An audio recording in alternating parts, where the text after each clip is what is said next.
va maintenant commencer notre première table ronde. Donc, j'appelle notre Bertrand de Lépinois, qui est président de la section numéro 4, Sûreté et Environnement de la SFEN, et qui va animer une table ronde sur les enjeux techniques du 5e réexamen de sûreté. Et donc, dans cette table ronde, donc, on a le plaisir d'accueillir Régis Clément d'EDF, Stefano Salvatores, EDF, Jean-Christophe Huchat, EDF, Catherine Herviou de l'ASNR et Patrick Gosset, EDF. Bienvenue à tous.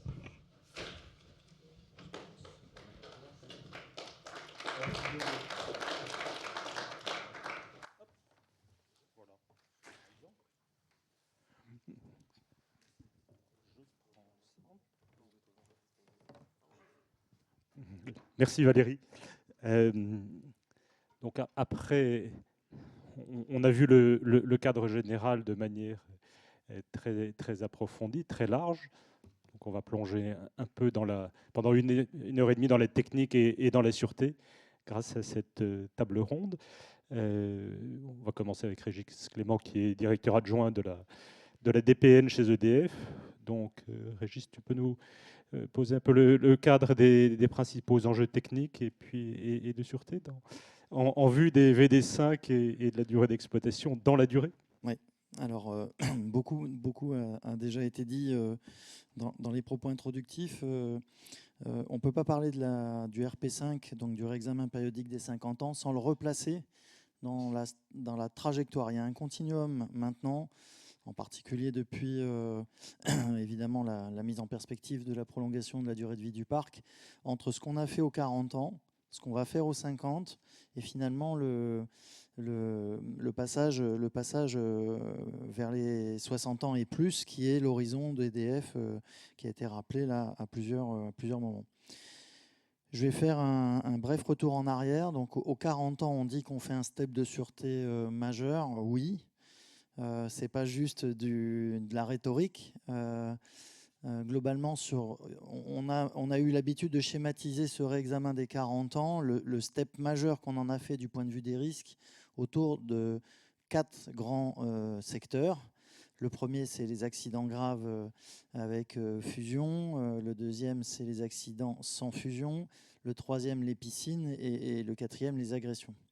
Donc, on a fait un step de sûreté by design, comme Bertrand le dit parfois, majeur. Donc, on a implanté sur nos installations, pour chacun de ces 4 grands cadrans, tout un volet de solutions techniques qui nous amènent globalement à respecter un certain nombre d'objectifs majeurs. Je vais en citer quelques-uns.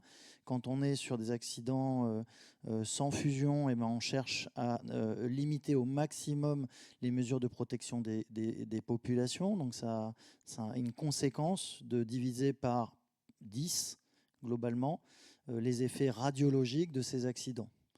Donc ça, c'est ce qu'on a fait aux 40 ans. Quand on est sur les accidents avec fusion, c'est pas de rejet précoce dans l'environnement. Donc ça, c'est mettre en place un récupérateur de corium, travailler sur le radier. C'est mettre en place des dispositifs aussi autour du noyau dur qui permettent d'éviter d'avoir des effets durables, non réversibles sur l'environnement en cas d'accident avec fusion du cœur. Sur les piscines, c'est appliquer des règles PCC-EPR, comme on les appelle, qui sont des règles de conception extrêmement robustes autour de nos piscines de stockage. Et l'histoire n'est pas terminée sur les piscines. Et puis les agressions, on aura le temps d'y revenir. Ce qu'on ne fait pas à ce moment-là, donc c'est sur le schéma à gauche, c'est que pour le volet amélioration des enjeux plutôt d'environnement, on va dire ça comme ça, protection des intérêts, on est sur un schéma de travail aux 40 ans qui est ce qu'on a toujours fait, plutôt de l'amélioration continue.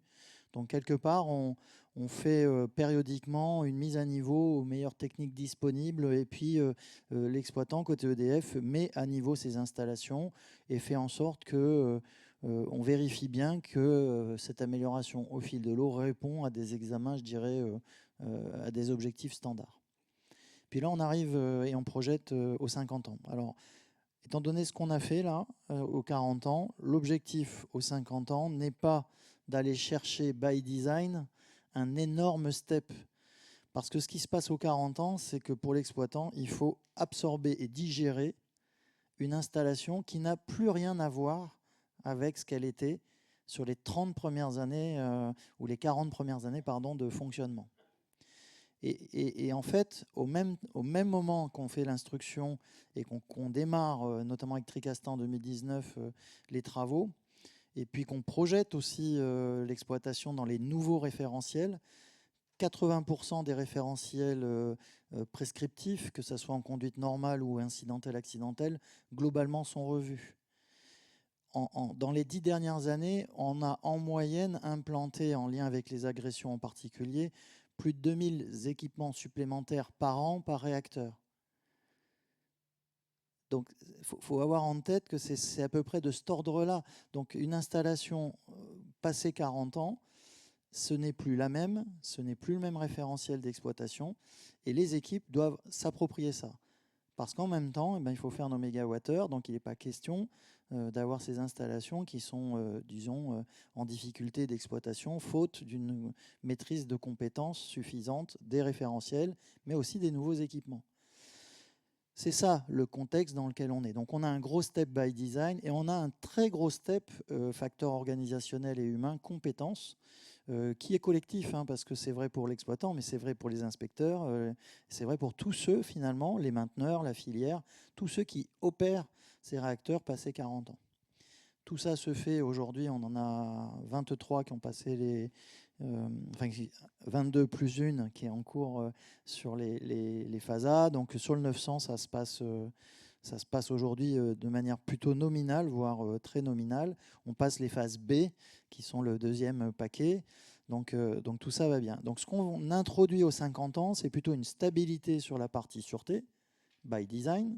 On verra quand même que s'il y a stabilité sur la partie sûreté by design, il y a une ambition très forte d'aller creuser des sujets de conformité, de maintien de la qualification en conditions accidentelles et les effets du vieillissement. L'avancée, il y a des équipements neufs, certes, qu'on a installés à 40 ans, mais tous les autres vivent leur vie dans leur programme de maintenance. Et puis on introduit dans la logique réexamen tout ce volet inconvénient ou environnement, pour être français dans le texte. Dit autrement, on va réexaminer et faire une logique finalement qu'on a eu l'habitude d'appliquer au domaine des risques et de la sûreté à tout ce domaine de protection des intérêts et de l'environnement. Donc là, on change de braquet, et on change de braquet parce qu'on est dans la perspective et on est déjà en train d'intégrer tous les effets du changement climatique. Il y a le sujet de la maîtrise de l'eau, il y a le sujet notamment aussi de la biodiversité. Donc on va introduire dans le DOR, le document d'orientation du réexamen du RP5 900, ce deuxième pilier qui n'y était pas jusqu'alors dans les précédents réexamens et qui vient du coup s'intercaler complètement avec le premier. Voilà, donc ce réexamen des 50 ans, il a pour but sur la conformité d'introduire une nouvelle méthode de travail. On aura peut-être l'occasion un peu de développer. La conformité historique, c'est appliquer nos programmes de maintenance et d'exploitation standards et puis faire un gros zoom à travers des examens qu'on va concentrer plutôt autour de l'échéance de la visite décennale. Alors ça, aujourd'hui, on a décidé il y a déjà quelques années en arrière, de le faire évoluer pour plusieurs raisons. Et on le fait évoluer vers des programmes pluriannuels de maîtrise de conformité. La conformité, c'est un travail continu qui vient s'adosser au référentiel d'exploitation et qui se centre et qui se concentre plusieurs années avant l'échéance du réexamen à travers un certain nombre d'actions. On choisit les systèmes sur lesquels on fait des contrôles particuliers, on fait des bilans intermédiaires et on fait surtout beaucoup plus de visites terrain de conformité avec une approche particulière. Donc ces programmes pluriannuels de maîtrise de conformité sont centrés sur s'assurer du maintien de cette conformité plutôt que de chasser l'écart au moment du réexamen à l'échéance de la visite décennale. Donc ça nous a amené à changer vraiment le braquet et la méthode de travail objet d'une expertise, notamment de l'ASNR. La qualification, je ne vais pas développer, c'est vraiment le standard. Vieillissement, je vais en dire un mot pour le RP5. On est sur un sujet qui nous amène à prendre en compte le retour d'expérience de la corrosion sous contrainte. Donc, dans le vieillissement, il y a la logique prélèvement. Donc, on va prélever des équipements, on va les expertiser, on va vérifier du point de vue mécanique, du point de vue électrique, et on vient chercher comme ça des extensions de leur capacité de durée de vie, finalement. Matériel mécanique de l'ordre de 20 ans au passage des 40 ans, matériel électrique de l'ordre de 10 ans au passage des 40 ans. Mais on fait un programme d'investigation complémentaire, le fameux PIC, qui est le sujet qui va explorer là où on n'escompte pas des effets de phénomènes de vieillissement, ben on va vérifier qu'effectivement, là où il ne devrait pas y apparaître de phénomènes inattendus, il se passe bien rien. Ou au contraire, qu'on a des sujets un peu sentinelles, donc des endroits où on va aller scruter, chercher des phénomènes et des couplages entre les structures ou les composants et les mécanismes de détérioration, aller vérifier à des endroits complémentaires au programme standard ce qui se passe. Ça, c'est un sujet d'évolution important issu du retour d'expérience de la CSC. Voilà. Donc, alors, un petit ici, pas voilà. Ça, c'est la fameuse courbe temporelle. On a à gauche sur le graphe, comme ça a démarré, et à droite, alors celle qui est orange, c'est la poursuite de fonctionnement qui s'arrêterait en théorie à 50 ans. La grise, 60, et la jaune plus claire tout à fait à droite, 80. Donc en fait, ce qu'on est en train de voir, c'est que le champ, le décalage de la courbe de gauche, tout à fait, en gros, la première décrue ou décroissance mise à l'arrêt définitif des réacteurs, et puis celle de droite, la différence entre les deux, c'est la performance et la cohérence de l'instruction du passage des 40 aux 50, puis des 50 à 60 pour ouvrir la voie vers la DDF. C'est-à-dire que pour passer d'une courbe à l'autre, il faut que ce qu'on fait à 40, puis ce qu'on fera à 50, la manière dont on l'instruit aujourd'hui, puis comment on projette avec DDF au-delà d'une tranche de 10 ans sur 20 ans, nous donne une profondeur de champ suffisante pour que dans l'instruction qu'on fait avec la SNR de ces projections, on ne regarde pas simplement par tranche de 10 ans avec une perspective trop courte. Et ça a tout changé dans la manière d'instruire. Donc cette courbe-là, au-delà de montrer à quel moment, selon la prolongation moyenne des réacteurs, on a la décroissance, elle porte aussi le sens de la manière d'instruire aujourd'hui. Le changement majeur, c'est qu'on a décidé d'instruire en cohérence les niveaux d'exigence aux 40 ans entre les trois paliers 900, 1300, N4. Alors on a appelé ça entre nous, et c'est devenu un peu une AOC, le 4-4-3. Donc il y a des footballeurs à qui ça a fait bien plaisir. Les 40 ans du 900 sont équivalents aux 40 ans du 1300 et sont équivalents aux 30 ans du N4. Donc c'est le schéma d'une standardisation depuis les études et l'instruction de ce qu'on veut faire en objectif de sûreté jusqu'à l'industrialisation des solutions et leur mise en œuvre sur le terrain, ce que disait Étienne Dutheil pour la performance des arrêts. Donc c'est performance de l'instruction, cohérence et homogénéité des objectifs. Les 40 ans du 900 sont égaux aux 40 ans du 1300 et aux 30 ans du N4. Alors ça, dans la tête des directions, en théorie, c'est très clair, mais nous, on est des théoriciens de la pratique et nos équipes sont les praticiens de la théorie, et il y a eu quelques petits deltas, parce que forcément, quand on sort du 900, il y a des choses qui ne sont pas complètement finalisées, donc on réinjecte un petit cliquet sur les 40 ans du 1300, qui font qu'on a quand même pas mal de choses à régler dans le détail pour garder ce cap 4-4-3. Et donc, vous allez me dire, aux 50 ans, on va faire 5-5-4.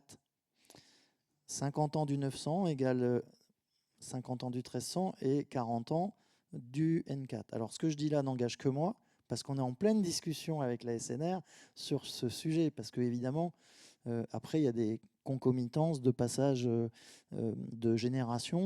On voit bien que Les 60 ans du 900, c'est 2039. Les 50 ans du 900, c'est 2029. On va finir le passage des 40 ans du 1300 quand on attaquera les 60 ou quasi du 900. Donc on voit qu'il y a des échéances comme ça qui commencent à se croiser, qui évidemment ne vont pas étanchéifier complètement le 4-4-3, 5-5-4.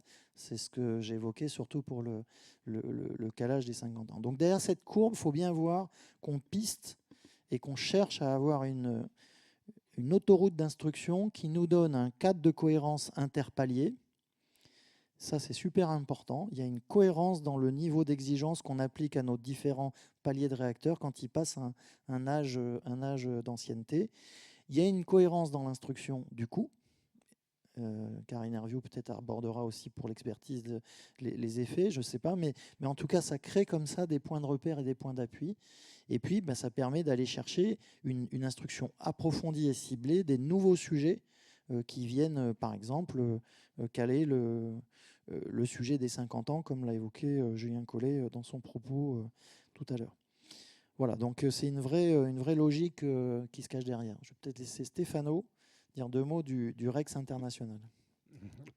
Alors, avant de lui passer la parole, ce qui semble très marquant, c'est que la durée de fonctionnement ultime n'est pas écrite dans les étoiles au moment où on construit un réacteur. Alors, oui, et donc, finalement, on calcule au départ pour 40 ans. Il y a des choses à calculer, des cyclages thermiques, des qualifications de matériel à faire. Il faut se donner une durée. Mais c'est la réalité, c'est l'expérience qui montre au fur et à mesure jusqu'où on pourrait aller. Et par exemple, les AGR, pour des raisons physiques, les AGR au Royaume-Uni n'iront jamais à 50 ans. Enfin, jamais à 60, probablement pas jusqu'à 50, pour des raisons de vieillissement, d'évolution du graphite. Et les PWR, on s'est rendu compte, où il a été confirmé pendant l'exploitation, c'était des machines très robustes. Peut-être un mot, parce que tu introduis, et puis ça a été dit ce matin, donc je pense par Julien Collet. En fait, ce qui change aussi beaucoup, on fait un bilan des marges et on pilote par les marges. À partir du combustible nucléaire, notamment autour des marges de sûreté, ce bilan des marges, il permet d'apprécier finalement entre le niveau d'exigence des études auxquelles on cale les réacteurs, finalement, de la vision qu'on peut en avoir en termes de marge. Cette approche du pilotage par les marges, c'est-à-dire quel est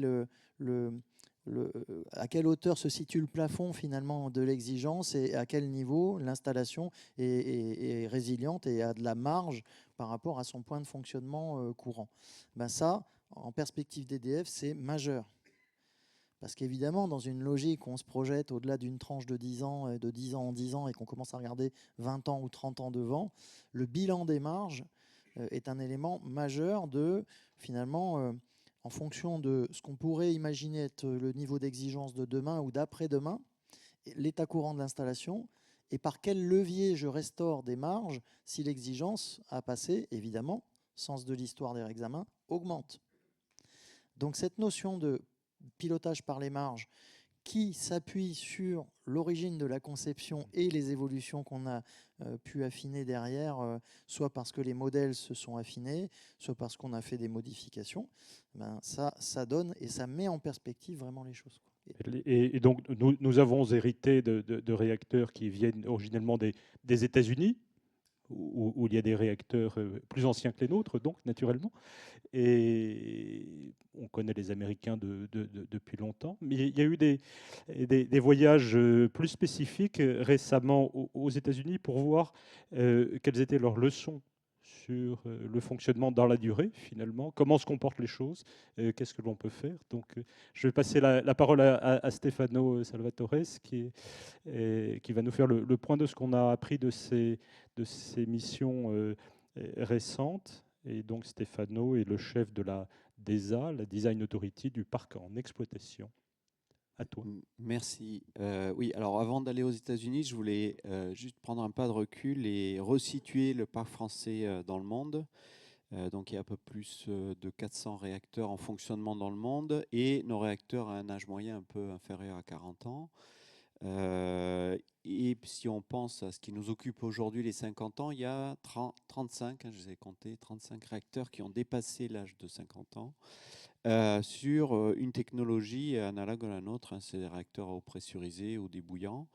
Donc, effectivement, c'est non seulement techniquement, ça a été dit, il y a un certain nombre d'éléments qui montrent et qui permettent d'étayer que c'est tout à fait possible. Ça a été fait, c'est une réalité. Alors, nous, effectivement, on est en train de s'acheminer, ça a été dit, c'est le 900 qui ouvre la voie vers les 50 ans. Donc, en 2023, quand le dialogue a été initié sur la durée de fonctionnement, il a été intéressant puisque les Américains ont un peu d'avance sur nous en temps, puisqu'ils ont démarré leur parc avant nous. On est allé les voir et alors si tu peux passer au support suivant, on est allé les voir en 2023, à l'été 2023. Alors, je vais rappeler des choses, je pense que vous connaissez pour un certain nombre d'entre vous. Donc, à gauche, oui, à gauche du transparent, vous voyez le système américain qui est un système de licence, c'est-à-dire qu'ils ont une autorisation initiale de fonctionner jusqu'à 40 ans.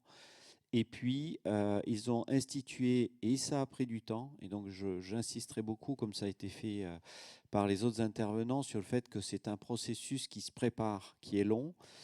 Ils ont commencé à réfléchir au milieu des années 80, sur le renouvellement ou l'extension de la durée de fonctionnement pour eux, puisque l'idée était de passer de 40 à 60 ans. Par donc un dialogue très poussé entre le régulateur, l'exploitant, les organismes de recherche et d'ingénierie, pour effectivement adresser la question: que faut-il regarder et faire pour aller de 40 à 60 ans? Alors, leur approche est une approche à exigence, c'est-à-dire c'est une approche qui est fondée sur on examine ce qui euh, change en termes de vieillissement, ce dont on dispose en termes de REX pour aller chercher 20 ans supplémentaires. Cette démarche, elle est vraie aussi, vous le voyez, puisqu'ils ont aussi institué une méthode pour instruire le passage de 60 à 80 ans. Donc, ça se fait à ISO exigence, qui est une différence par rapport à la France, puisque nous avons un volet conformité, ça a été rappelé par tout le monde, et on a un volet réévaluation de sûreté. Donc, les Américains ont instrumenté ça. Donc, une caractéristique peut-être qu'on a ramené à la maison, mais qu'on connaissait, mais qu'on a touché du doigt en rencontrant notamment les exploitants, mais aussi la NRC qui a un rôle central dans ce dispositif, c'est que c'est très normé, il y a des guides qui est finalement technique, puisque le guide qui est affiché à droite, c'est un guide qui fait 1 millier de pages, qui donne très précisément l'attendu de ce que doit contenir techniquement un dossier en termes de quel est l'état des contrôles, les matériels, leur environnement, les phénomènes de vieillissement, et donc tout cela adressé pour passer de 40 à 60 ans, finalement sur ces contrôles, cette maintenance, qu'est-ce qui change au regard de cette analyse très méthodique par grille, et qu'est-ce qui doit être du coup examiné en plus par les exploitants. Donc ça, c'est un processus, je vous le disais, qui a débuté au milieu des années 80. On en est à la 3e version de ces guides-là. Après avoir été mis en 2000, ils ont été mis à jour à mi-parcours en 2005 pour retenir un peu le REX et le retour des exploitants. Et aujourd'hui, ils sont sur une version qui a à peu près 15 ans, qui adresse effectivement ce qui est à faire. Ce qui est intéressant de voir, c'est que la situation des Américains, c'est qu'il y a une très grande majorité de réacteurs qui sont autorisés à fonctionner au-delà des 40 ans jusqu'à 60 ans, puisqu'il y en a 80, presque 90 qui sont autorisés à fonctionner à 60 ans et au-delà, une petite dizaine qui est autorisée à fonctionner jusqu'à 80, et pour ce qui est des premiers, des 7 réacteurs, 2, c'est les réacteurs qui viennent d'être mis en service de Vogtle, donc ils ont tout juste démarré et ils ont leur licence initiale. Pour les 5 autres, 4 ont déposé leur dossier de licence et un a annoncé vouloir le faire en 2026. Alors, c'est normé, il y a des guides, l'attente est documentée. Elle se base sur les travaux des laboratoires de la recherche, des instituts comme le PRI, des laboratoires comme Argonne. Et ça permet effectivement aux postulants de déposer un dossier qui est examiné en termes de recevabilité contenu et de tenir un calendrier qui tient à peu près sur 2 ans côté NRC, sachant qu'au-delà des guides techniques, ils ont aussi produit des guides pour standardiser l'examen par les agents de la NRC de ces dossiers-là.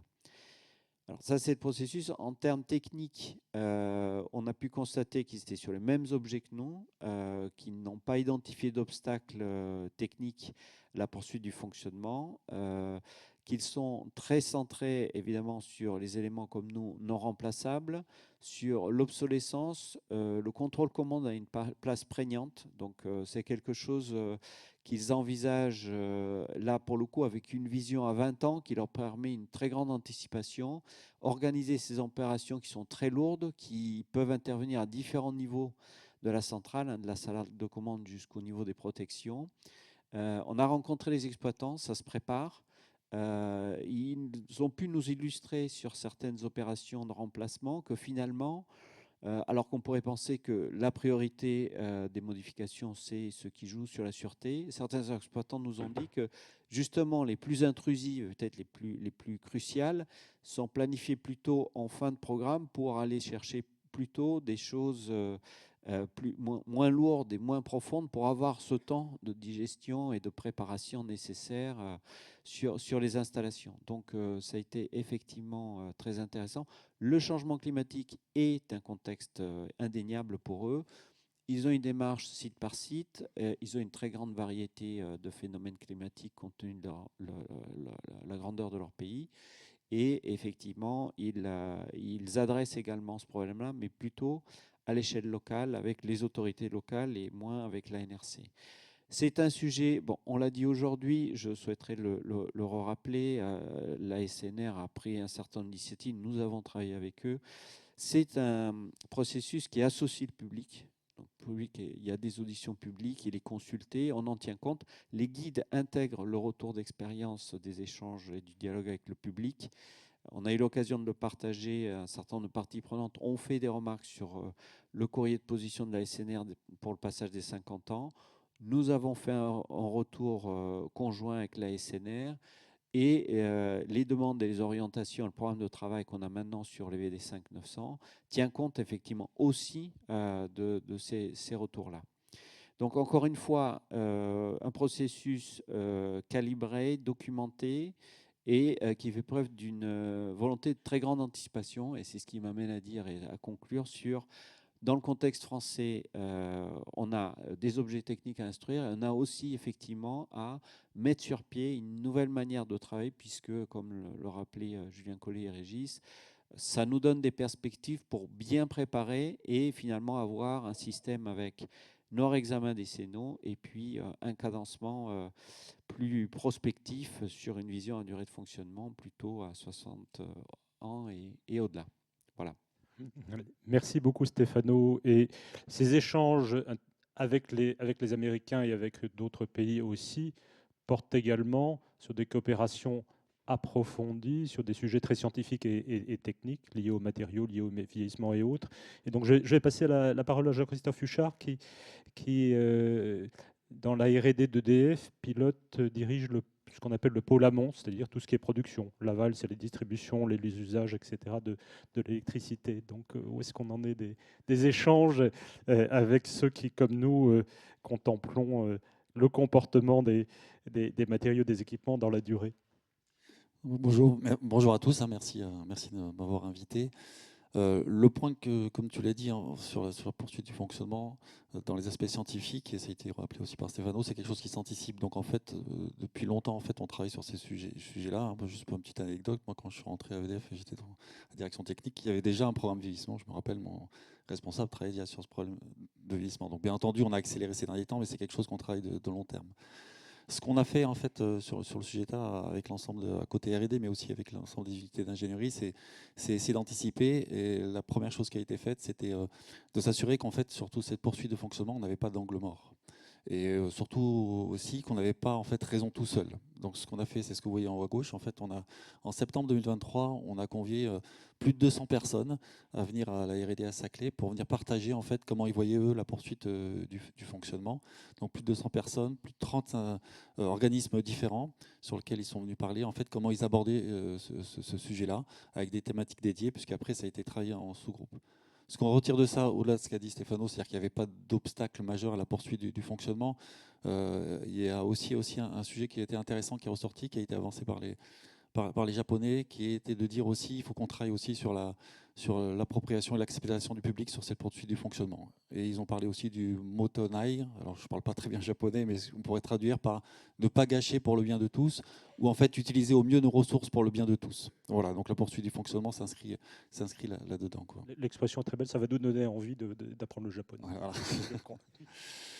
Pour donner quelques exemples sur ce qu'on a échangé avec eux, ce qu'on a fait aussi, c'est qu'on a fait ce que j'appelle moi le match rock autour. Donc en fait, en septembre 2023, ils sont venus présenter comment ils faisaient ça. On a construit avec les équipes de Patrice, de Régis et puis de Stéphano une feuille de route stratégique en disant comment on va aborder ce sujet-là, ce qui a été passé par monsieur Gollet. Et puis aussi, nous, côté R&D, scientifiquement, quels sont les sujets à investiguer. Et on a fait, comme je dis, le match retour. Donc en octobre 2024, on a sélectionné en fait grâce au contact qu'on avait en fait une vingtaine de personnes donc qui étaient vraiment je veux dire, au top niveau dans tous les domaines qu'on avait, et on leur a soumis en fait notre façon de voir et les défis scientifiques qui s'offraient à nous dans tous les sujets, les composants remplaçables, les composants difficilement remplaçables. Donc il y a eu un gros travail de fait, puisqu'ils ont commencé on a renvoyé en fait 4 à 5 mois à l'avance l'ensemble de nos notes, ça représente plusieurs gigaoctets de données qu'on leur a envoyées.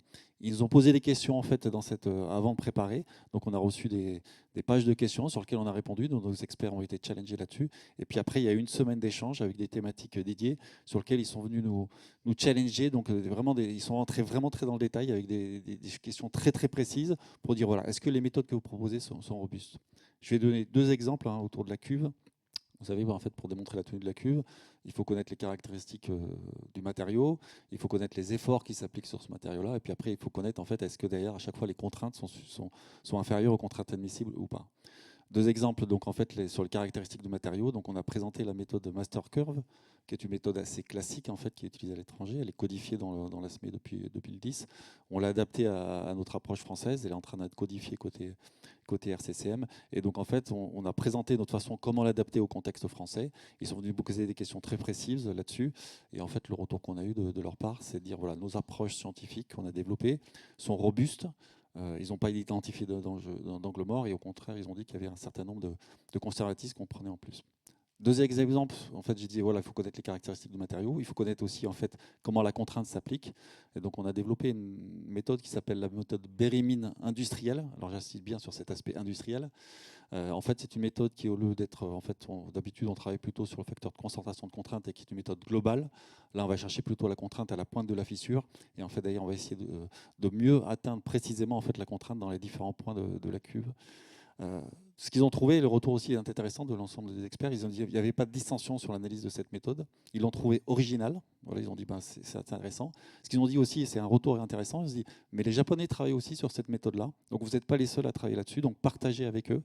Et ils ont trouvé aussi cette méthode robuste et tout à fait applicable en fait au contexte industriel qui s'offre en fait de l'ensemble de la communauté internationale. Voilà, 2 exemples pour dire que voilà, on a été challengé, et d'ailleurs ce retour en fait des experts scientifiques a été très intéressant et très riche.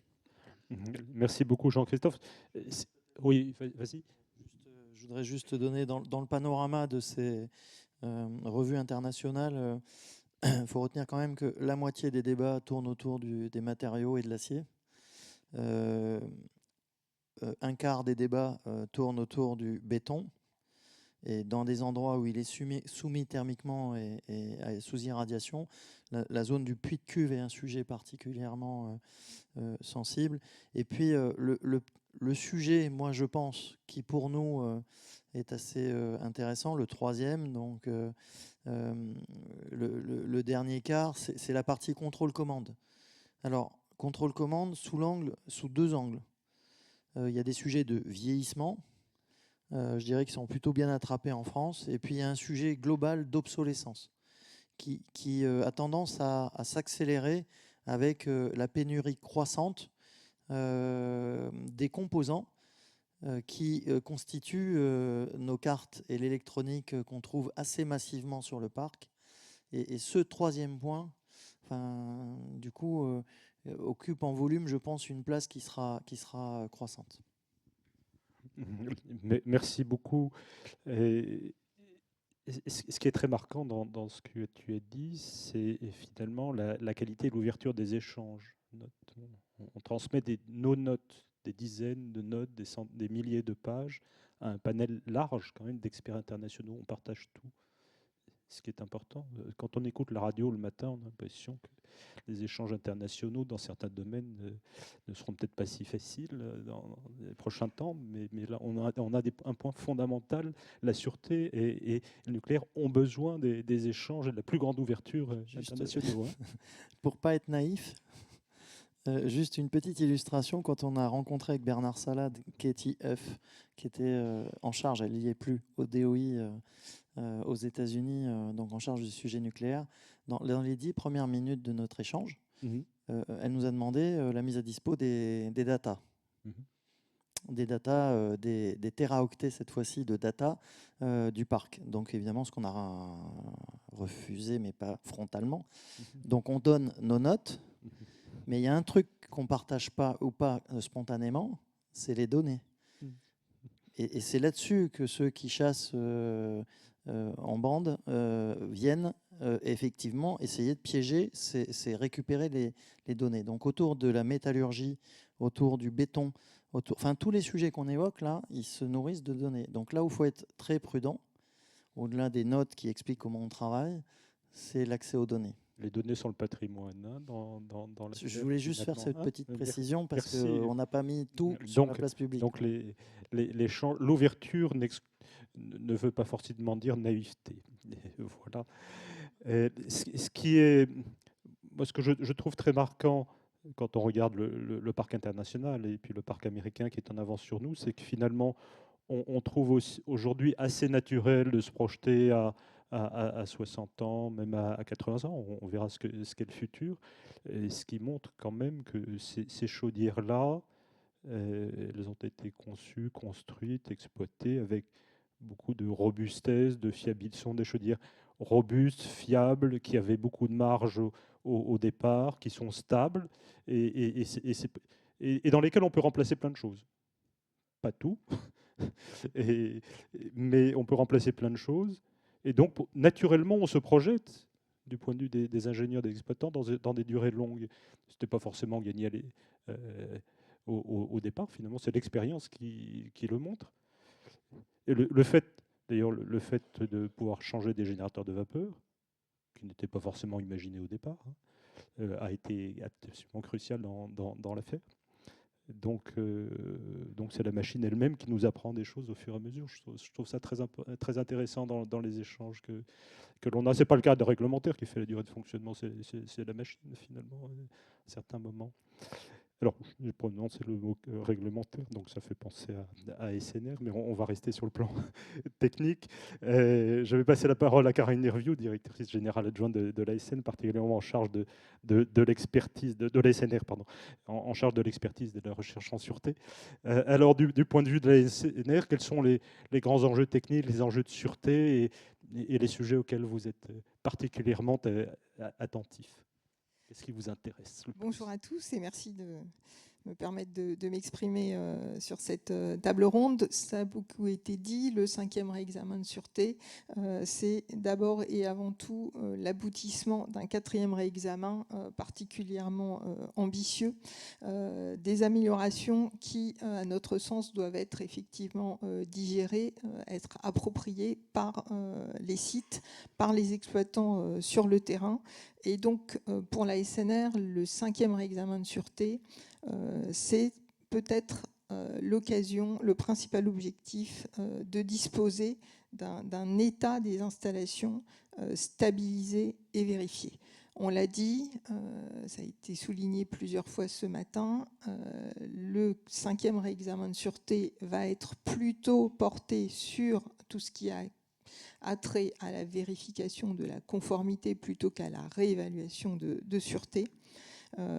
L'objectif pour la SNR, c'est finalement de constituer au travers de ce 5e réexamen un diagnostic, une base consolidée pour se projeter au-delà. On a la chance effectivement de pouvoir inscrire ce 5e réexamen avec des perspectives plus lointaines et donc de le penser vraiment dans cette perspective.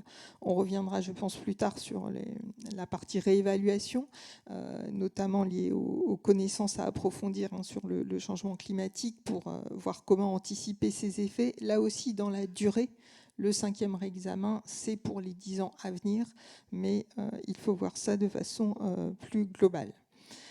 C'est un réexamen qui apparaît donc plutôt moins ambitieux que le précédent en tout cas.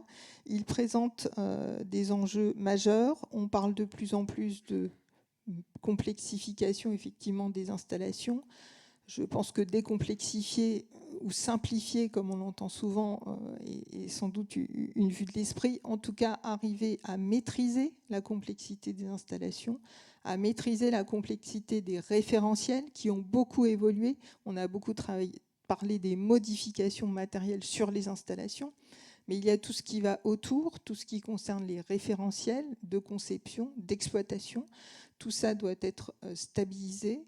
Et l'activité d'exploitation, les activités d'exploitation, faire peut-être l'objet d'une attention plus poussée pour évaluer aussi la robustesse, la capacité des équipes à mener à bien de façon correcte ces différentes activités. Le deuxième enjeu, c'est bien sûr la conformité, on en a beaucoup parlé, la vérification de la conformité. Alors, elle se fait au travers de plusieurs prismes, Régis Clément l'a rappelé, une démarche sur le vieillissement et l'obsolescence. Alors, ce ne sont pas des démarches nouvelles, c'est des choses qui ont déjà été instruites par la SNR dans le cadre notamment des 4e réexamens de sûreté.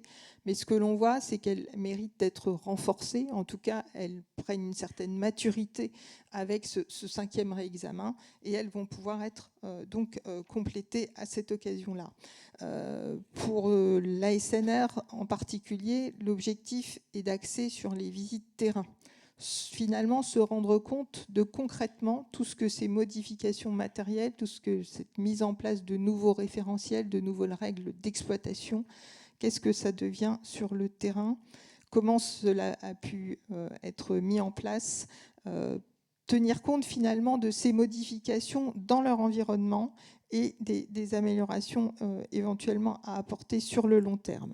Ces visites terrain, elles doivent aussi permettre d'identifier des zones moins accessibles ou difficilement contrôlables qui doivent appeler finalement soit à mener des travaux de recherche et de développement particuliers, soit à innover sur la façon dont on travaille ces sujets, notamment des nouvelles méthodes et des nouveaux moyens de contrôle.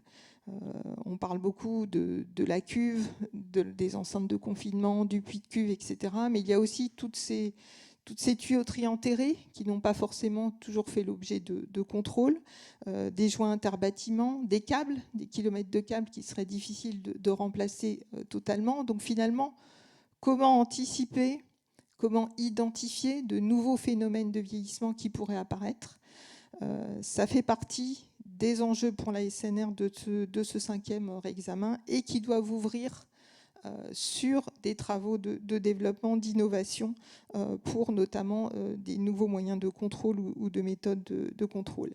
Donc globalement, ces visites de terrain, elles doivent apporter un certain nombre de données issues des programmes de contrôle, de maintenance également, des visites donc plus ciblées au travers des réexamens, qui sont des données d'entrée pour aller plus loin dans la compréhension des phénomènes de vieillissement. Ces éléments, ils permettront d'acquérir des nouvelles connaissances. Il faut aller même au-delà du vieillissement. L'événement de la corrosion sous contrainte nous a montré que ce n'était pas forcément des phénomènes de vieillissement, mais parfois des phénomènes locaux, complexes, qui ne sont pas totalement compris. Et donc, Régis Clément en parlait, ces fameux PIC, ces fameux programmes d'investigation complémentaires qu'il faut poursuivre pour re-questionner peut-être plus largement les hypothèses avancées sur l'absence de dégradation de certaines zones réputées. Il y a des prélèvements à faire sur des équipements ou des composants mécaniques pour effectivement mieux caractériser les phénomènes de dégradation. On parle aussi beaucoup du béton, les pathologies du béton. Finalement, quelles sont les conséquences à long terme pour dépasser une vision effectivement limitée à 10 ans. Ces réflexions sur la prise en compte des effets de la sûreté du vieillissement, elles doivent vraiment constituer un point de départ, un point de diagnostic finalement pour l'évolution à plus long terme. Se pose la question aussi, et je ferai le lien avec la partie réévaluation de sûreté, de l'utilité de ces visites de terrain dans l'objectif de prévenir et de se préparer aux effets des agressions. Il y a un effet géographique, local, très sensible, qui peut être particulier au site, des agressions particulières au site également. Et là aussi, c'est un enjeu d'acquisition de connaissances fort pour le RP5 et au-delà. Et ces visites de terrain, là aussi, doivent être l'occasion finalement d'obtenir des connaissances supplémentaires et peut-être des moyens plus pragmatiques de traiter et de se protéger contre l'effet des agressions. Peut-être moins sur des études très importantes, mais plutôt sur de se focaliser sur des locaux sensibles. Peut-être pas des études agression par agression, mais plutôt en se focalisant sur des agressions avec les mêmes effets. Donc concrètement, se recentrer sur les conséquences sûreté, les effets sur les équipements de sûreté.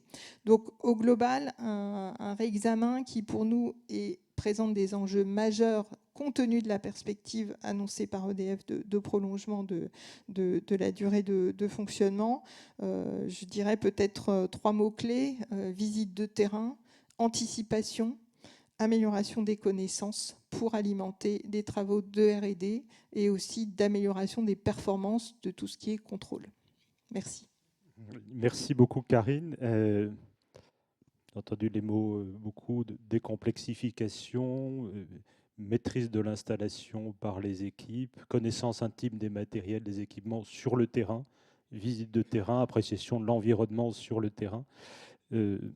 Ça résonne beaucoup avec ce que je lis année après année dans les rapports de l'IGSNR, dont les lecteurs sont nombreux dans la salle. Donc un grand merci. Après une grande focalisation sur finalement le design en lui-même et ses grandes caractéristiques, les études de sûreté, les démonstrations de sûreté. Donc je ressens ce besoin d'un virage vers plus, une fois que ce travail-là a été fait en VD4 notamment, vers davantage de considération de ce qui se passe réellement dans les installations et du point de vue des équipes et de leur exploitation. Et je comprends que c'est peut-être un des leviers de sûreté pour l'avenir. Hein. Finalement, c'est là qu'est la priorité. Alors, on a mentionné plusieurs fois les agressions et notamment le changement climatique. C'est un des clous du spectacle pour la VD5 et au-delà. Donc je vais passer la parole à Patrice Gosset, qui est directeur délégué à la direction technique du nouveau nucléaire, où il est particulièrement en charge du parc en exploitation. Voilà. Alors, le changement climatique, les effets sur les centrales, sur les agressions potentielles. Alors effectivement, la direction technique est sur le nouveau nucléaire, mais aussi beaucoup et principalement à moitié sur les enjeux du parc. Ça a été dit plein de fois, finalement, la question de l'enjeu climatique, de la météo au très court terme, c'est pas un sujet qu'on découvre maintenant. Et comme pour tous les sujets, en fait, le maître mot, c'est l'anticipation. Et il n'y a rien d'impossible dans le domaine. Tu l'as dit tout à l'heure sur d'autres champs. Quelques points de repère du passé. Ça a été évoqué, je crois, par Étienne Dutheil dans son propos introductif. À la conception, on a pris la question, évidemment, de toutes les agressions externes liées au climat, aux températures, etc., dès la conception. Par contre, il y a eu des moments clés dans la vie de la réingénierie, ou en tout cas des réexamens, qui ont marqué un peu l'histoire de ce sujet. Il y en a un qui était marquant, c'est la canicule de 2003, où on a quand même pris en compte dans nos études et ensuite dans les installations un certain nombre d'évolutions que nous a enseigné cette fameuse canicule qui a marqué les gens de notre âge. En réévaluant notamment les températures, mais aussi en déterminant une agression. On appelle ça comme ça dans notre vocabulaire d'ingénierie et dans notre milieu, une agression liée aux températures extrêmes. Et finalement, ça c'est la première étape. La deuxième, c'est finalement le post-Fukushima, puisque le post-Fukushima, il est à la fin. Fukushima n'est pas lié au climat, et pour autant, toutes les situations extrêmes qui ont été drainées par les analyses post-Fukushima concernent l'agression climatique au sens large. Toutes les agressions, il y a quoi? Il y a le grand chaud, le grand froid, il y a l'inondation. Donc là, on touche à la fois à une agression possiblement climatique, mais aussi une agression, comme l'a connu Fukushima, liée à un tremblement de terre. Et puis, dans l'inondation, il y a toutes les agressions qui sont connectées à ça, la foudre, la grêle, le grand vent, les pluies, évidemment, et les niveaux marins. Comme ça a été dit, on regarde RP5 déjà en regardant, si on veut regarder correctement RP5, il faut regarder ce qu'on a fait depuis notamment sur le RP4. Dans le cas du RP4, on a ajouté quelques agressions, notamment la tornade qui n'était pas étudiée précisément dans les référentiels antérieurs. Mais en intégrant la rehausse finalement de ces agressions-là, on a généré pas mal de modifications sur nos installations. À titre d'exemple, on a renforcé le conditionnement des locaux, on a renforcé aussi le refroidissement des diesels, on a aussi traité quelques voies d'eau possibles en cas d'inondation des plateformes. On a mis, pour ceux qui ont visité nos installations, des grandes protections métalliques pour finalement arrêter les projectiles en cas de grand vent ou de tornade. Ça, c'est très visible, c'est très marquant, ça a beaucoup marqué la vie des modifications depuis quelques années. Dans le cadre du RP4, j'insiste parce que le RP4, ça préfigure aussi ce qu'on fait en RP5. On a réévalué toutes nos études à l'aune finalement de ce que sont l'évolution de ces agressions. Et puis, on a regardé aussi, on s'est comparé, et on a mené l'étude de comparaison au référentiel européen qui a été proposé et sorti par WANRA. WANRA fixe des niveaux de sûreté de référence qui sont intéressants et qui sont communs à toutes les agressions. Le fameux repère T4 qui fixe finalement l'analyse de robustesse à ce niveau d'agression avec les périodes de retour associées, et en l'occurrence le repère de 10 000 ans, 10 000 ans étant la probabilité finalement de survenue de telle ou telle agression. Dans le RP4, on a fait cette analyse-là, à la fois sur l'analyse au niveau T4 de toutes nos agressions, mais également l'analyse de robustesse au-delà de T4, ce qu'on appelle T6 dans le vocabulaire et dans le référentiel WANRA. Et finalement, dans le RP5, 10 ans après, parce que finalement les études, on les mène pratiquement 10 ans après, eh bien on continue.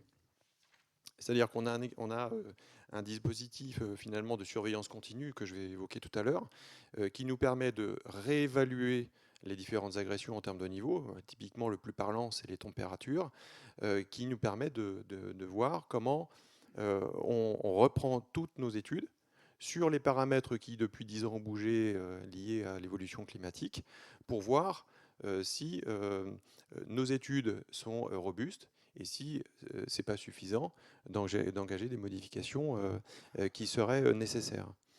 Et ça, on le fait en regardant finalement par rapport à l'évolution climatique avec plusieurs catégories d'agressions. Il y a des agressions où la communauté internationale scientifique s'accorde à dire que l'évolution est 1, réelle, et 2, prédictible. malgré des incertitudes, elle est prédictible. Typiquement, les températures de l'eau et de l'air, ça c'est fatal. Maintenant, on a tous compris que ça allait évoluer dans le même sens. Les niveaux marins, c'est pareil. On a une deuxième catégorie d'agressions, typiquement les pluies. On sait que le changement climatique a une influence sur les pluies, c'est très clair pour tout le monde. Par contre, c'est plus difficile à prédire parce que entre une évolution des températures du globe et puis ce qui se passe à l'échelle d'un continent, d'un pays ou d'une région, là, ça devient, ces descentes d'échelle, là, c'est beaucoup plus compliqué que pour les températures. Et puis après, il y a des catégories d'agression, typiquement la grêle, la tornade, les orages, où c'est plus difficile à dire quelle va être l'influence de cette évolution du climat sur ce type d'agression. Donc on continue évidemment à regarder et qu'on va continuer à regarder et analyser dans le cas des RP5. Et puis il y a un certain nombre d'agressions où on sait que à court, moyen et long terme, on va plutôt dégager des marges. Typiquement le grand froid, on le regarde différemment maintenant que ce qu'on pouvait regarder il y a 20 ans. Même si effectivement, comme l'a dit Étienne Dutheil tout à l'heure, les extrêmes peuvent aussi parfois, enfin il faut quand même les regarder. Le changement climatique, du coup, enfin, tout le monde comprend que c'est un phénomène évolutif. On s'y est préparé depuis assez longtemps. On a au sein d'EDF des compétences qui sont à l'œuvre depuis longtemps. Alors, c'est vrai que pour nous tous, dans notre industrie, mais encore plus dans le Kidam, le changement climatique finalement, alors que les scientifiques, à la fin des années, dans les années 90, savaient très bien, ne serait-ce qu'en regardant les épaisseurs de glace sur les calottes polaires, qu'il y avait quelque chose qui était en train de se mettre à l'œuvre.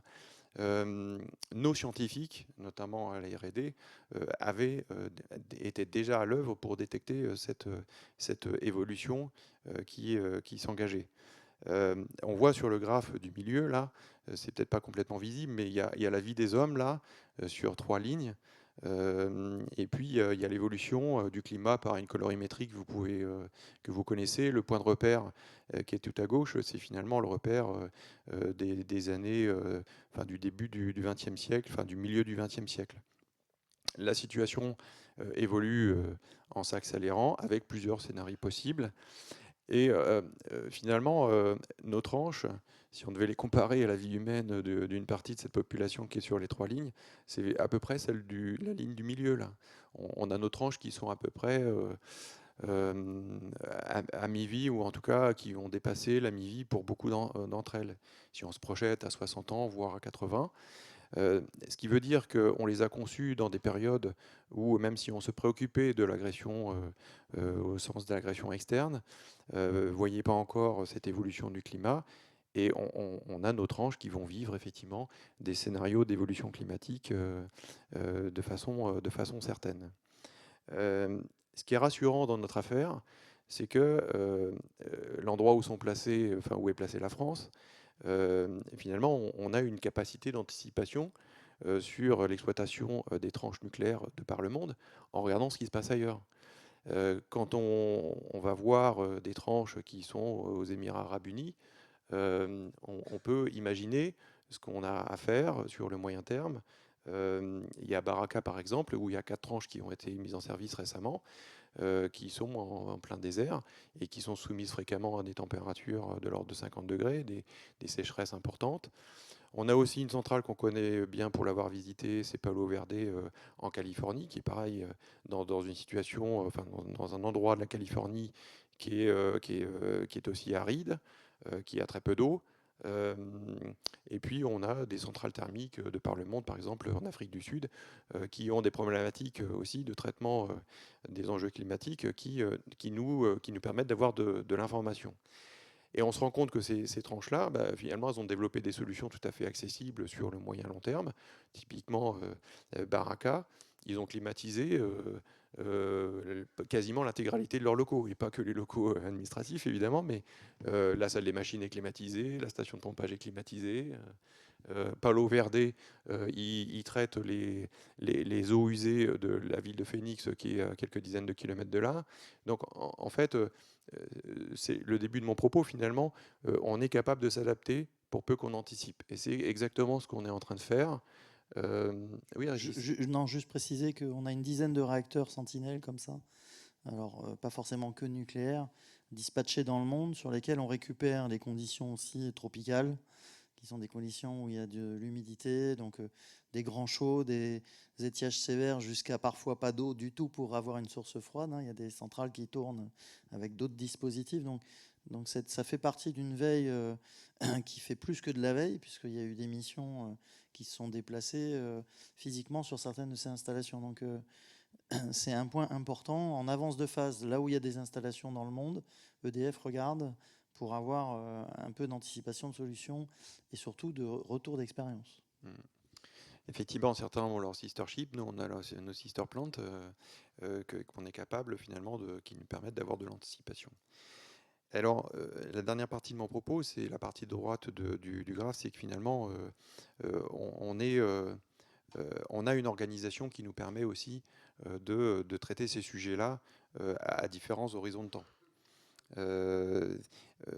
On a les réexamens périodiques, on l'a indiqué, mais pour regarder ces sujets-là, ce n'est pas suffisant.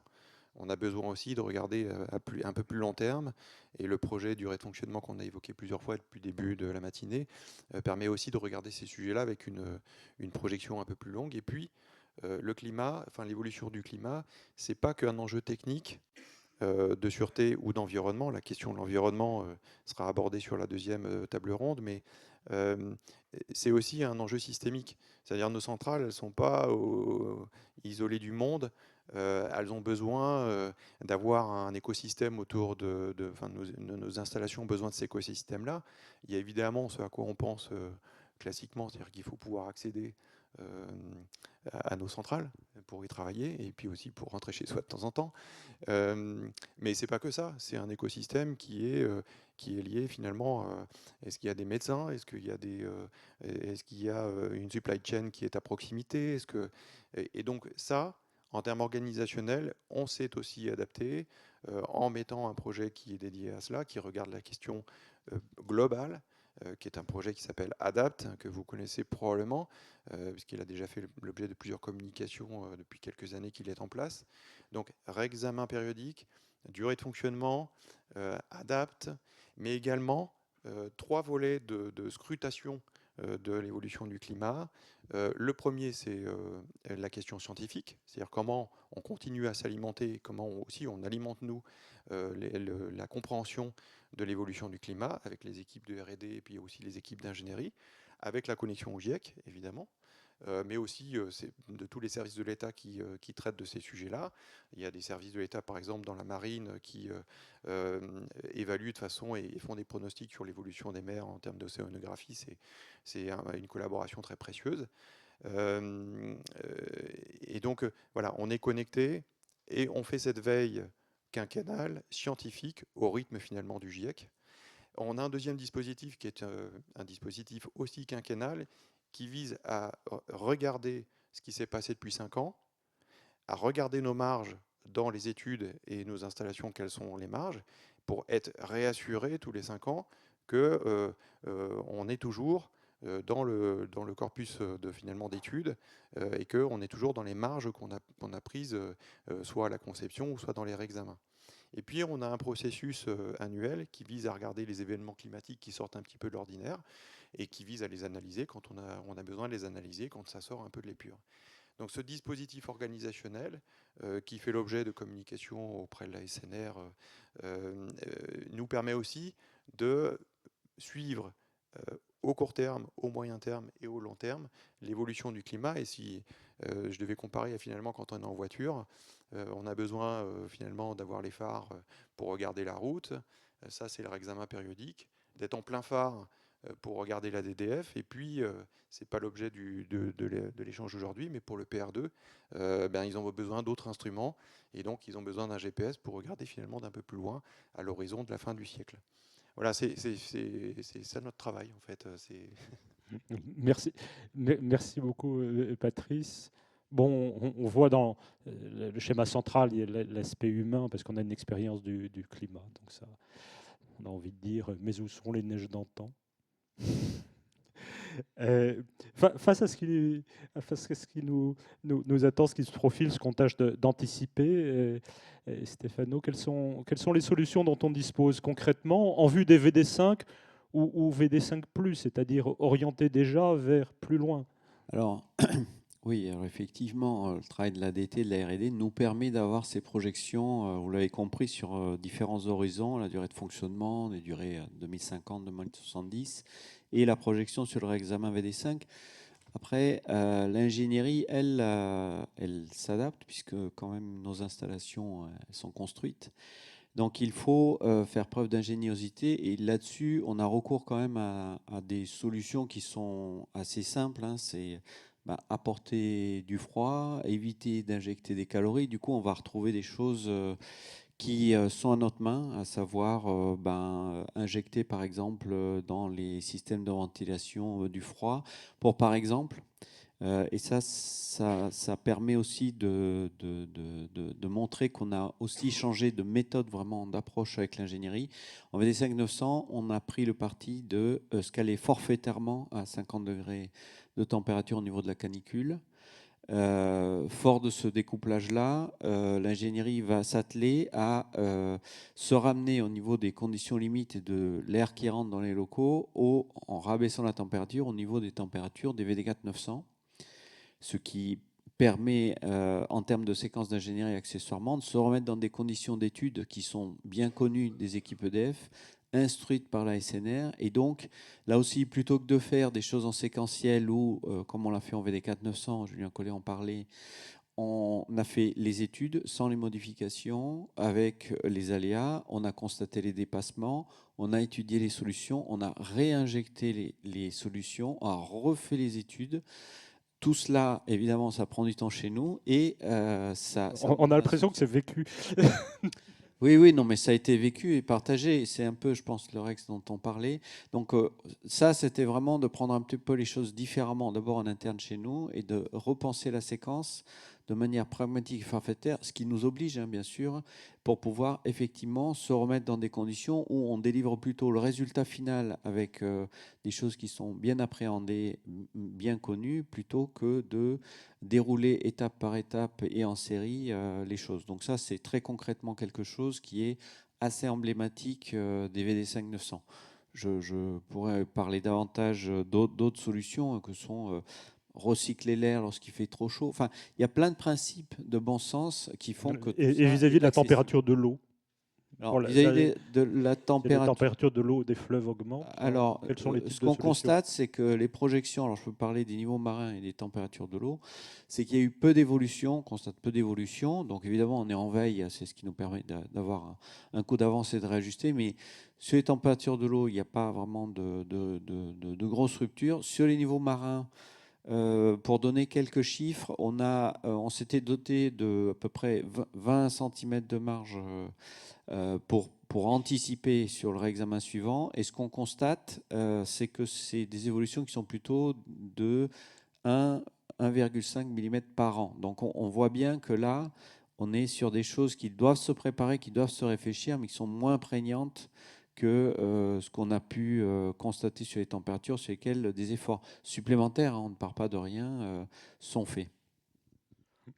Merci Stéphano. Peut-être pour replonger par goût, par plaisir un peu dans la science, comment, Jean-Christophe, comment est-ce qu'on articule nos travaux et avec ceux du GIEC, et qu'est-ce qu'on fait évoluer dans les méthodes? Parce que dans le nucléaire, on cherche à chercher des extrêmes plausibles possibles, en le faisant, en examinant les séries statistiques, ce qui s'est passé dans l'histoire sur 100 ans, c'est déjà pas très facile. Mais si en plus on fait bouger le climat, comment est-ce qu'on fait?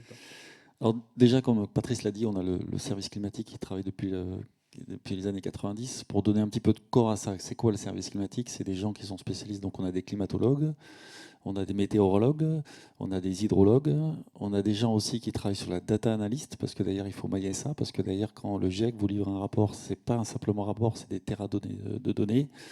Et on a aussi des paléoclimatologues, donc des gens qui vont dans le passé, parce qu'on sait qu'il y a eu des périodes dans le passé, alors ça remonte, on n'était pas nés, mais où il y avait beaucoup plus de CO2 dans l'atmosphère que présentement. Donc du coup, on a toutes ces compétences qui sont mises ensemble, et on a aussi la chance d'avoir 2 experts qui sont reconnus au niveau du GIEC, puisqu'en fait, ils sont en relecture des rapports des décideurs sur le GIEC. Donc voilà, on est complètement connecté, comme disait Patrice, c'est avoir un coup d'avance, bien anticiper sur tout ce qui se fait. Donc ça, c'est un point important. Et puis après, derrière, comme je dis, il y a des terras de données. Et en fait, le lien qu'on a de nos côtés R&D, c'est de dire comment, en fait, à partir de cette masse de données, donner des choses qui sont accessibles, simples à l'ingénierie. Donc, quels sont les scénarios prendre, quelles sont les simulations prendre, parce que d'ailleurs, comme je dis, il y a des terras de données. Et en fait, derrière, c'est simplifier, arriver à des choses qui sont plus préhensibles pour l'ingénierie. Mais je peux peut-être compléter sur les scénarios du GIEC. Sur le parc, pour être simple, on se base beaucoup sur finalement ce que nous apprend les dernières années. Et on essaye de projeter statistiquement ce que les années précédentes nous apprennent. Quand je dis les années précédentes, c'est les 10-20 ans qui viennent d'être écoulés. Et on essaye de comprendre en quoi c'est cohérent avec les scénarios du GIEC. Et donc ça, on arrive à se projeter à 20 ans, 30 ans, parce que finalement, l'état du climat tel qu'il est actuel, notamment les émissions de gaz à effet de serre, finalement, le mal est fait pour 20 ou 30 ans. Par contre, pour les installations neuves, sur lesquelles je ne m'attarde pas, quand on regarde à l'horizon 2100, là, on a besoin effectivement des scénarios du GIEC, parce que c'est la seule projection qu'on puisse avoir en termes d'analyse. Les incertitudes qui sont liées à ces différents scénarios, elles sont de 3 ordres. Il y a des incertitudes et qui du coup nécessitent absolument d'avoir des compétences de haut niveau connectées au GIEC pour qu'on va essayer de comprendre quelque chose et essayer de se projeter. La première incertitude, c'est finalement la variation qu'on voit d'année en année. Alors des fois il fait chaud, des fois il fait un peu moins chaud. On sent bien que la tendance est à l'augmentation, mais on voit bien qu'entre l'été 2024 et l'été 2022, c'est pas du tout la même typologie d'été entre les deux. Ça, c'est une incertitude qui quand même grandit par rapport aux années qu'on a pu connaître, mais qui est malgré tout à l'aune de l'année. Il y a des incertitudes qui sont liées à beaucoup plus long terme, liées au stock au scénario, au scénario d'émissions de gaz à effet de serre. Est-ce qu'on va stabiliser notre émission ou est-ce que ça va continuer? Et auquel cas, à l'horizon de 50 voire plus, à ce moment-là, ça génère des incertitudes de très haut niveau. Donc quand on se projette très loin, c'est cette incertitude-là qui devient prégnante. Et entre les deux, il y a une incertitude importante, c'est qu'est-ce que nous enseignent les modèles. Comme je l'ai dit tout à l'heure, l'évolution de la température, la modélisation a sa propre incertitude. Mais quand il s'agit de regarder les phénomènes locaux, à la maille d'un continent, d'un pays ou d'une région, cette descente d'échelle d'un point de vue technique et modélisation, elle est entachée de beaucoup d'incertitudes sur certains phénomènes. Typiquement la pluie, c'est ce que je disais tout à l'heure. C'est un phénomène qui est difficile à prévoir. Donc l'incertitude liée à la modélisation est un point important pour essayer d'échafauder des scénarios à plus que 20 ou 30 ans. Et ce que je note, c'est que l'expertise qui a été construite, qui permet de regarder loin devant, a été construite dans l'histoire. Elle vient de loin derrière, d'une certaine façon, pour le climat, si j'ai bien compris. L'expertise qui a commencé avec le premier rapport du GIEC, début des années 90.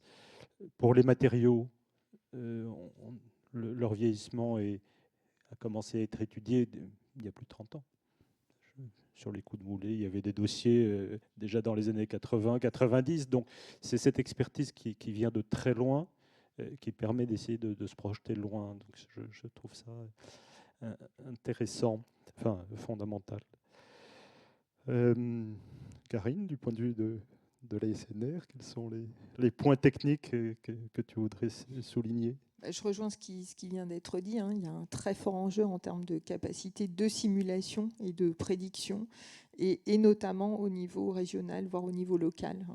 C'est là l'enjeu majeur autour de la caractérisation de l'aléa. Caractérisation de l'aléa et aussi caractérisation des possibles conjonctions d'aléas. Potentiellement, le changement climatique peut aussi remettre en cause un certain nombre d'hypothèses qui sont retenues aujourd'hui.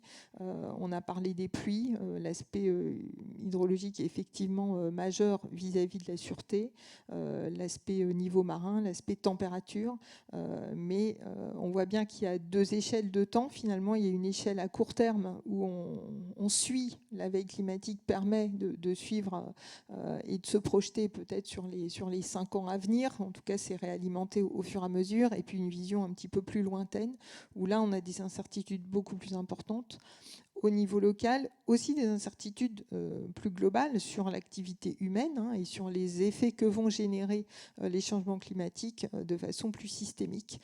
Donc c'est des travaux de recherche à anticiper qui pourraient avoir des implications assez fortes, alors plutôt pour les nouveaux réacteurs plutôt que les réacteurs existants, mais encore une fois un enjeu fort qui va peut-être aussi accélérer des phénomènes de vieillissement ou d'usure des équipements avec l'augmentation des températures. Donc c'est des points d'attention particuliers de la SNR.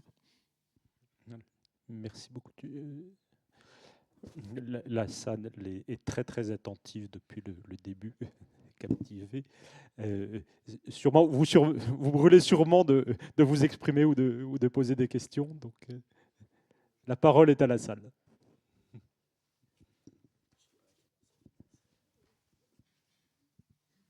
Merci pour ces échanges très importants et pour la durée de vie du parc. Moi, j'avais une question sur les marges de sûreté. On voit, vous avez signalé l'importance du maintien et du pilotage de ces marges à long terme, 50 ans, 60 ans.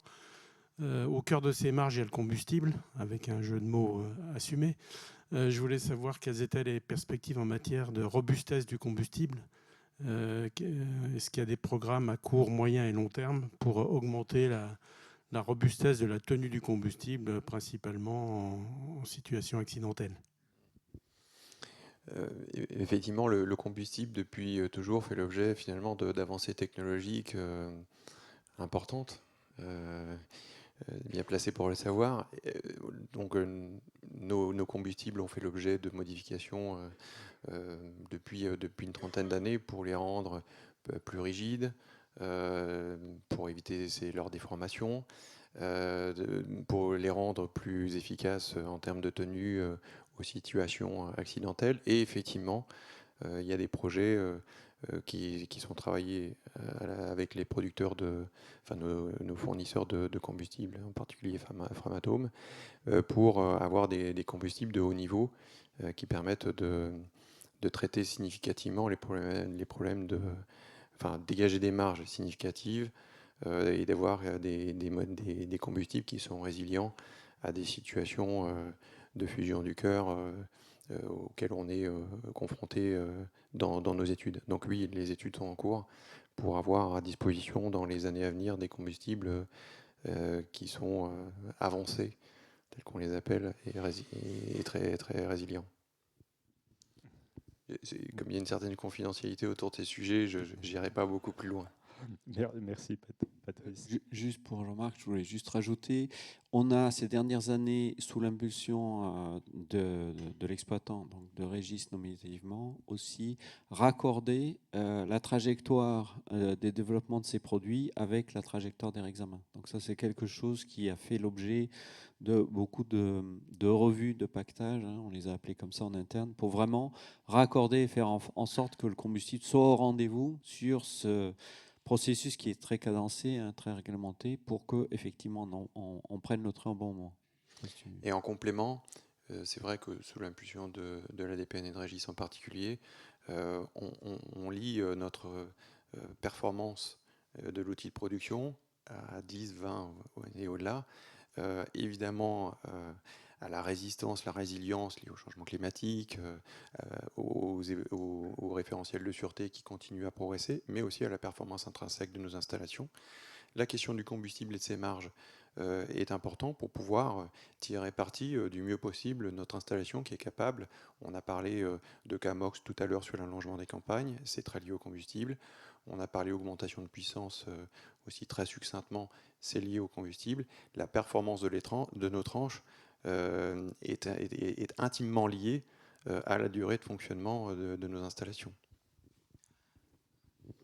Oui, puis dire qu'on a enfin, en tant qu'exploitant en tout cas, moi je trouve qu'aujourd'hui on a bien rééquilibré le sujet, on a soigné certaines maladies, des déformés d'assemblage qu'on a pu, qui faisaient qu'on avait parfois certaines difficultés en opération de manutention qui pouvaient amener à blesser certains assemblages ou à ne pas pouvoir les recharger évidemment. Donc faut savoir que globalement les travaux sur ça ont fait que de génération en génération les produits combustibles sont clairement, moi entre ce que j'ai connu il y a 25 ans sur le 1300 et ce qu'on a aujourd'hui, ça n'a rien à voir, quoi. Donc on a des combustibles fiables qui vieillissent bien, qui prennent bien le burn-up. On a de la rigidité, on a de l'étanchéité. Toutes choses égales par ailleurs, l'étanchéité du combustible, c'est lié aussi au phénomène de tenue, comportement thermohydraulique, et puis l'absence de corps migrants qui viennent là aussi blesser. Donc il y a un côté qualité d'exploitation et il y a un côté fiabilité intrinsèque dans la durée. Il y a la capacité à avoir un combustible qui prend des rampes. Inutile de dire, vu le contexte du système électrique, que toute pénalisation sur les périodicités de points bas des réacteurs est juste hors sujet, quoi. Donc on a besoin de maintenir en projection dans les études demain que pour répondre à des critères accidentels, il ne faut pas qu'on ait un combustible inexploitable. Sinon, ça tue sur tapis vert le sujet. Donc il faut à la fois être ambitieux sur des accident tolerant fuel et évolutions associées, et en même temps vérifier qu'on ne dégrade pas pour des raisons d'études de sûreté la manœuvrabilité dont on a besoin. J'insiste aussi sur le fait qu'on ne raisonne pas qu'avec la fenêtre parc en exploitation. Il y a un amont et il y a un aval. Donc ces produits et les marges associées se projettent aussi autour des questions de la fermeture du cycle et de la typologie des assemblages qu'on va charger par palier, quoi, hein. Voilà, donc ça je trouve que le sujet aujourd'hui est plutôt bien pris. Le driver principal, c'est le bilan des marges. On en a un travail, un exercice étendu annuel qui est un élément majeur. Et puis on communique tous les ans à la SNR une feuille de route stratégique des sujets combustibles qui prend l'ensemble du panel du sujet combustible de l'amont à l'aval pour dire sur quel sujet on va concentrer nos travaux. Et puis évidemment, la SNR demande la prise en compte d'un certain nombre de questions. Voilà, donc avec les industriels aussi, il y a un très gros travail qui est fait autour de ces produits, hein. C'est quand même eux qui ont la science de développement de ces produits-là, quoi. Merci. Il y avait une autre question là-bas. Oui. Ah oui, bah ici. En parlant de combustibles avancés, où en sont les phases de test des combustibles MOX? Parce que je crois qu'il y avait une volonté d'augmenter la part de MOX qui était utilisée pour augmenter la part de... Qui veut il y a deux choses. Les combustibles MOX qu'on installe sur nos installations, que ce soit sur le 9 et possiblement sur le 1300, c'est des combustibles qu'on connaît, et donc il n'y a rien de nouveau en termes de combustible MOX, si ce n'est les évolutions progressives des combustibles telles qu'on vient de l'expliquer avec Régis tout à l'heure. Merci Patrice. Il y a un programme d'introduction sur le 1300 qui est en cours, qui passait par une évolution du décret sur la centrale qui est ciblée pour valider le fait qu'on a une possibilité de moxer les réacteurs de 1300, ce qui n'est pas fait encore aujourd'hui, mais qui est sur le point d'être fait. Alors, il y a plusieurs mains qui se sont levées. On va prendre les questions très... On est obligé de les faire très concises. Là-bas, puis là-bas. Et les réponses courtes. Et les réponses courtes. Voilà. Pour revenir à l'exploitation même future du parc intégré dans le système électrique avec la PPE, avec davantage de prévu de puissance de ENR, éolien photovoltaïque, donc davantage de variations de puissance des tranches en amplitude et à la fois sans doute en nombre, pour suivre cette évolution de la priorité des ENR. Quid des marges finalement. Est-ce qu'on aura suffisamment de marge Ok. en termes de dommages mécaniques, sur la fatigue par exemple des équipements? Enfin voilà, quel est l'impact futur Ouais. de cette PPE où on va... Voilà. Ok. Réponse très, très courte, Régis, peut-être? Alors, ça va être difficile de faire super court, mais je vais quand même le dire. Il y a deux choses là-dessus. Il y a le fantasme et la réalité. Donc je vais commencer par tuer le fantasme. Aujourd'hui, on n'a jamais autant modulé sur le parc. On a battu tous les records historiques en 23, puis en 24. Et là, au mois de mars, on vient de battre encore le record historique des mois de mars comparant depuis que le parc est parc. On a fait tourner 2 fois des modèles d'ampleur avec du data mining, parce qu'on s'est dit les experts ils doivent pas voir. Sur le fortuit on voit rien. Quand je vous dis on voit rien, l'intervalle d'incertitude sur le fortuit est 10 fois supérieur à la réalité d'une valeur qui est potentiellement au milieu sur tous les équipements sursollicités quand on fait de la variation de puissance profonde, 100%, 20%, 80% d'amplitude. On s'est dit, les experts, évidemment, qui ont l'habitude de regarder et de scruter, ce n'est pas tous les équipements qui sont concernés, c'est un certain nombre de familles, ne voient pas. On a fait tourner 2 fois des modèles de data mining avec de l'IA pour aller chercher une quantité astronomique de données. Ben, la machine, elle ne voit pas plus de tendances. Donc, l'état actuel, c'est qu'il n'y a pas d'effet discriminant sur la manœuvrabilité du parc. Et c'est rassurant parce qu'un certain nombre des programmes de maintenance conditionnels sont calqués sur un nombre de sollicitations enregistrées. Les mécanismes de commande de grappe, des temps de fonctionnement sur les pompes. Donc en clair, on a regardé aussi la rotation des pièces de rechange et des consommables sur ces équipements pour vérifier dans l'autre sens s'il se passait des choses. Il ne se passe rien. Donc aujourd'hui, après, chacun peut avoir des grandes théories. Moi, je laisse chacun à ses théories. En tant qu'exploitant, je vous dis, ça, c'est du domaine du fantasme d'aujourd'hui. Après, il y a la réalité. Est-ce que demain, on va encore solliciter un peu plus le parc? Il n'y a aucune raison que ça ne soit pas le cas. Est-ce qu'on est vigilant? Là, la réponse est absolument. Ce n'est pas parce qu'il ne s'est rien passé et qu'on ne voit rien à date que demain, il ne se passera rien. Donc, on a mis en place, et on est en train de travailler dessus, sur d'autres manières d'aller augmenter, par exemple, avec des capteurs qui ne sont pas installés nativement sur l'installation, qu'on peut venir plugger maintenant en IoT assez facilement, des mesures supplémentaires, du e-monitoring, comme on appelle ça. En gros, c'est des technologies aujourd'hui qui nous permettent de faire un suivi de santé beaucoup plus précis et surtout en continu pour éviter ces grandes campagnes où on fait du data mining, mais finalement, entre 2 grandes campagnes, même si elles se sont faites rapprocher, voilà. Donc, non, aujourd'hui, il n'y a pas d'effet, il n'y a pas d'accélération du vieillissement. Il peut y avoir des variations sur les programmes conditionnels de maintenance, ce que je disais. Et puis, il y a un autre sujet, c'est de vérifier que demain, apparaîtraient pas des précurseurs. Voilà. Donc, on est vraiment assez satisfait et confiant. On a pas mal de gens qui viennent nous voir parce qu'il faut dire, avant on disait il n'y a que la France qui fait ça, c'est faux. Dans le monde, il commence à y avoir d'autres exploitants qui font de l'ajustement du fait des ENR qui se développent dans d'autres parties du monde. Donc beaucoup viennent voir comment on ajuste et comment on fait. Et puis les ENR, faut aussi remettre dans le contexte. Ça injecte en fatal quand même à prix négatif, il y a une rémunération qui ne tient pas lieu de l'équilibre à ce moment-là, qui tient lieu d'une politique de soutien. Merci. Quand on n'est plus dans ce schéma-là, on commence à avoir des écrêtements, notamment sur le photovoltaïque, à phase ou en période où le prix est en négatif, et s'il n'y a pas de soutien, il s'arrête.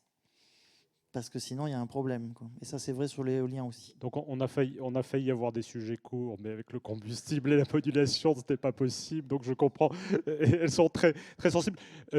Juste pour ne pas voler trop de temps à la table ronde suivante, juste une dernière question.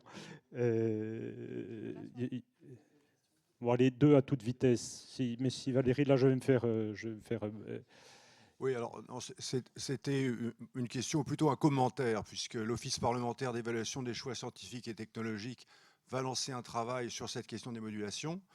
Et il y a une tendance, et je trouve que c'est très bien, ce qu'on dit dans ces sociétés savantes sera dit aussi dans le cadre d'auditions parlementaires sous serment.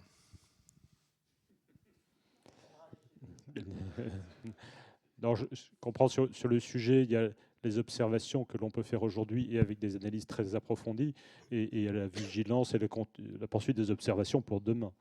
J'ai l'impression que je comprends qu'il y a les deux sujets. Oui. Oui, Yves Giraud, et merci beaucoup de ces tables rondes et de ces interventions passionnantes. J'avais 2 questions, mais très courtes. La première, Michel Barthélémy nous a dit qu'il y avait 20% des réacteurs américains qui n'allaient pas vers la LTO.